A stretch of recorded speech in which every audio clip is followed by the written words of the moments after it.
पक्षी जो आसमान में उड़ते हैं तो कैसे उड़ते हैं? हम लोग क्यों नहीं उड़ सकते? हम लोगों के पंख नहीं होते हैं। इसके साथ साथ और भी बहुत सी बातें होती हैं जो पक्षियों को उड़ने में सहायता करती हैं।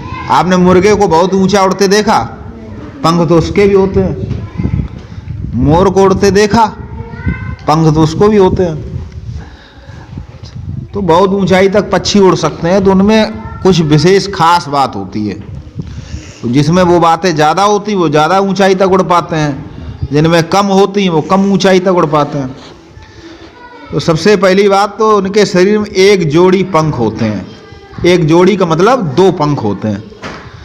दूसरी बात, उनके पूंछ होती है। अब पूंछ क्यों होती है?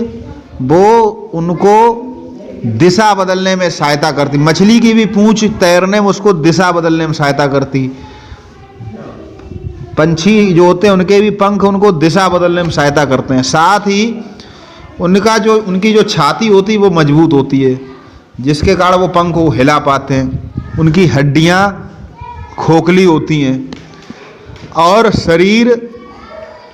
हड्डियां कैसी होती हैं? खोखली, पाइप की तरह। और उनका जो शरीर होता है वो धारा रेखित होता है, मतलब ऊपर जो शरीर होता है बीच में रास्ता से होता है, जैसे हवा निकल जाए, क्रॉस हो जाए। इसी प्रकार की शारीरिक रचना पक्षियों को उड़ने में सहायता करती है। अब मनुष्य ने जो जहाज बनाया